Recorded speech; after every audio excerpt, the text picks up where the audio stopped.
Nakawuka Estate. Nakawuka Estate. Omwana ye Namwanga Margaret. Namwanga Margaret. Ane emyaka emeka? Ayina emyaka 3 n'emyezi 2. Namwanga okuva alina muzaala yazaalibwa talina butonde bwe bwakyama. Yazaalibwa talina ki? Talina butonde bwe bwakyama nga talina bwafumbira.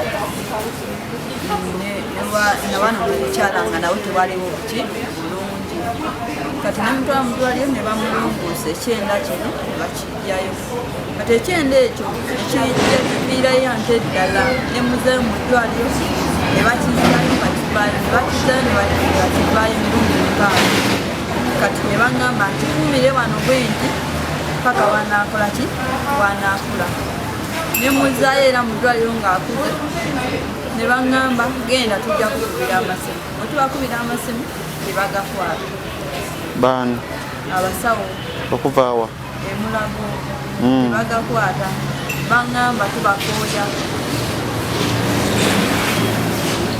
kakati awo nze nga nte kyenjagala kulongosa mwana aleme okubeera mumera bweru ebyenda nga biri wabweru bijja kutuuka obudde oluusi bindwaleko okuba kati atambula nga era bwomanya abaana bato bazanya mu mazzi kati toyinza nakumanya oba kiyekimulumyeko kigira ekiyenda kino nekigulidinga omusaayi embeera netibaki nungi kati nga nze kyenjagaza kuŋŋamba omwana ono bamulongoose abeere naye ng'abaana abato abalala bwe bali. Tebakusaba ku ssente oba mmeka? Mulago tebansaba ngayo wadde 10. Naye lwaki talongoosebwa? Nange simanyi lwaki tebamulongoosa.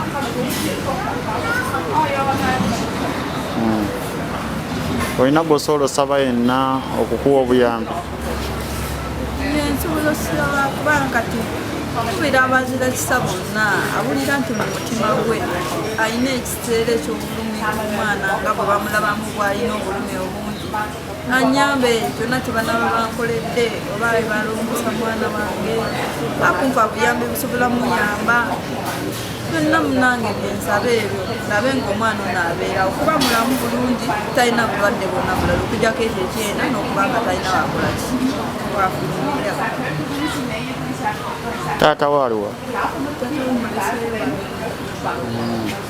Gwe omwana olina omu yekka ono oba? Ninawo kati ono yekka olala yafa gwaddako. Era bulwadde bwe bumu? Kiwe yali mulamu yalwala ddwaliro n'afa.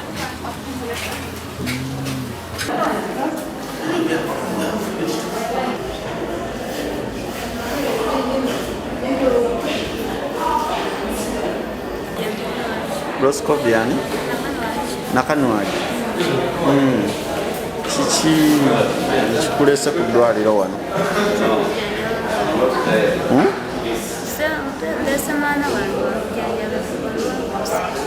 Yabadde ki? Kinoomu.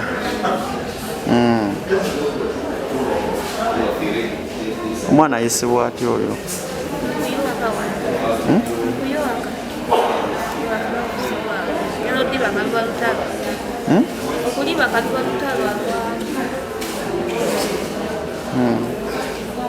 Okikola otya kati okuba nti akuta?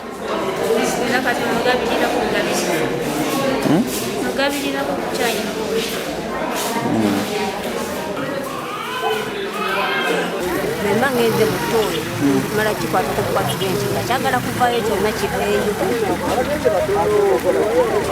naye nga namuno omuntu yamuna mumba kukubya kati eno wansi nembeera ng'omuntu we bayiyeemu kamula buli sawa yonna kakakakikiri kibeera nituleeta amazzi amabi kati mwaka gumuna ekitundu abasawo bagambye bati abasawo baŋŋambye mbu kikyali mukibulako galika nti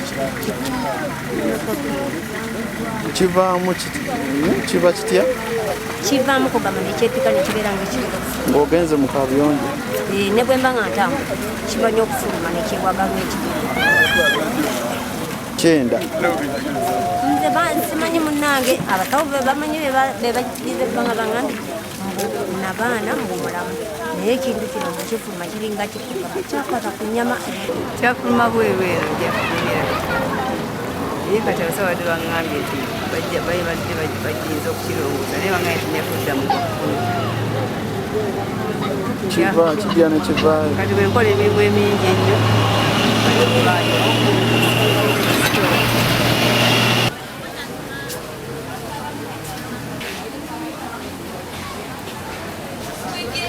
nze wano okufuna ku buyambi asaba kunzijanjaba alimu obuyambi bwonna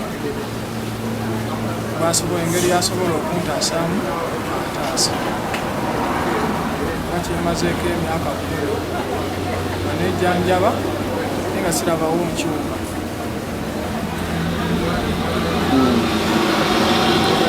sinabadde ne mukwano gwange nanumirirwa nankuba ekifaananyi abiteekako ku mukufu ne bangamba waliwo eddwaliro ly'abazungu basobola okunjaba nange kwe kujja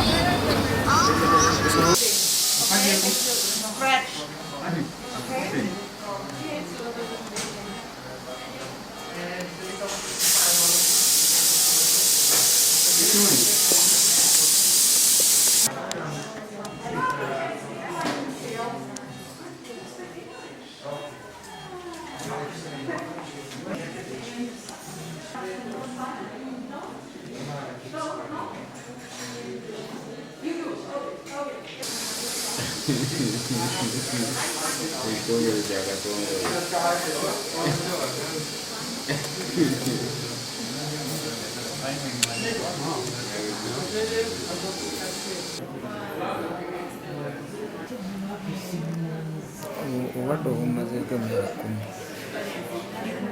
10 nnuma nga mbuja kuntekerezo naye nga bwenyinza w'omusawo nagira ngambanira naye nawuliddeyo no nti bagenda kulongoosa kakujja ne bannongoosa era nongoosebwa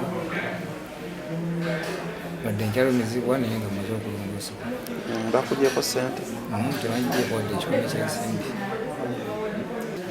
manya gange nze ndabula Richard nviiridde Kibiri Busaabala badde ne aniya owawano olwekkundi maze naye emyaka girinda 9 naye nakava mu theatre bankozeko kati ndi bulungi njire gyagendeetere kati wali ogenzeko mu ddwaliro nali nzizeeko mu ddwaliro bano ne bakola sikaani ne bamulaba kati ne bampaako yekimenti ekisibire eziyise nali wano bakola screen doctor kati kwekunda yekitimba olwaleero date eno bakoze operation naye nga kati njawulo bakugyeko sente tebatugyeko sente batugyeko sente ekimu facilitation zonna zabwereere bya herona facilitate nze buli kimu okuliya bwereere okulisa abalwadde abajjanjabi ne medication zonna zabwereere ebyuma byonna babireese mugumya asipa ngendako mugwanya bankebera aniya nebangamba ati aniya mwali nakusa mbagamba mbabuuza ssente njagala okundabira ekyalo Kisoga. Obabuuza ssente? Bangamba tojja kudda nga dokita naye sadda. Bano bakuggyako ssente oba? Nedda. Saalibwanga talina nze bamuyita Dr. Magoya Edward nga ndi surgeon oba dokita yakuuka mu kulongoosa ng'emanyaako wano ku ddwaliro lyaffe emirimu gyange gya kulongoosa era ndi part-time surgeon oba visiting surgeon. Kakati wali tufunye ttiimu eno okuva e Bulaaya ey'Abazungu nga yewoomye omutwe mu nteekateeka eno eya surgical camp gye tulimu wano ku Heron Hospital e Kisoga mu district. Endwadde ze tulongoosa zigwa mu bika bya njawulo. Kisooka mulimu endwadde z'abakyala kye tuyita obstetrics and gynecology, then mbamu n'endwadde eziri mu kika kya general surgery nga muno mulimu endwadde ez'amabeere, ebizimba eby'amadookooli n'ebizimba byonna ebikwata munda mulizihania kugamba olukalala luwanvu tetusobola kuzimalayo naye bingi ebireetera abaana okuzaalibwa nga baliko ebikyamu oba ze tuyita congenital anomaly. For example, abakyala okukozesa amadagala agamu mu myezi 3 egisooka ng'amaze okufuna olubuto. Ky'okulaba buli mukyala alina eyeeteebereza nti yafunye olubuto emyezi 3 egyo egisooka tateekeddwa okumala gakosa buli kika kya ddagala okuggyako alina kugenda mu ddwaliro ate naye alina okwemanya nti ali lubuto kati n'amanyisa baddokita embeera ye ne basobola omuselektingira amadagala agatayinza kuvaako congenital abnormalities ezifaananako bwezityo. Waliwo ne causes endala nga infections eziri ez'ebika ebyenjawulo ezimu ziba virus zisobola okuviirako omwana obutatuukirira ng'akula muli mu lubuto olwa nnyina. Naye nga ekimu ku bikyasinze okuleeta congenital abnormalities gegana amadagala getumira getuyita nti ga bulijjo. In fact ife tugamba nti omukyala alina olubuto naddala emyezi 3 egisooka tolina kumira ddagala lyonna okuggyako nga dokita amaze kwetegereza n'ekennenya embeerayo n'alaba ng'obwetaavu bw'eddagala eryo businga risk eziyinza okuva ku ddagala eryo. Eyo y'okukebera abalwadde n'okulaba endwadde ezibatawaanya nga zeetaaga okulongoosa.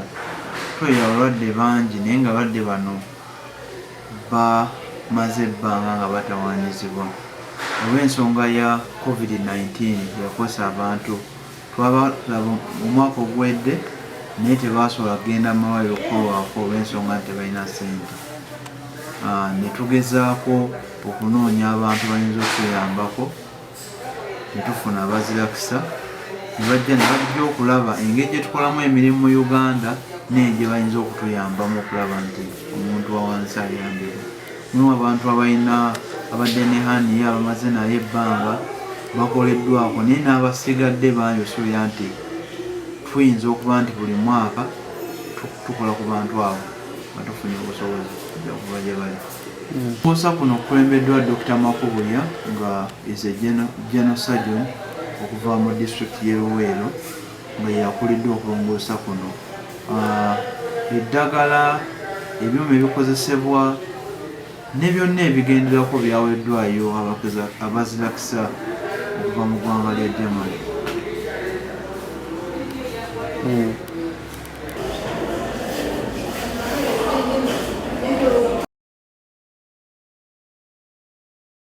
Okufuna eddagala lya folic acid okutandika okunywa eddagala nga bukyali okwewala ebizibu ebyo olw'ensonga nti mu bbanga eryo obutoffaali butandika okutonda bufuna okutaataaganyizibwa eitha nga maama mulwadde oba nga alina ekimutaataaganyiza kyonna omwana asobola okukula nga ebintu ebimu tabirina. So okwewala ebizibu ebyo kubiriza maama bonna twakuze olunaku lwa maama at least ogenda mu ddwaliro olumanya nti afunye olubuto ye tagagende mu ddwaliro bali ya private bali ya gavumenti atandike okuba nti anywa eddagala n'okuyambibwa era nga ki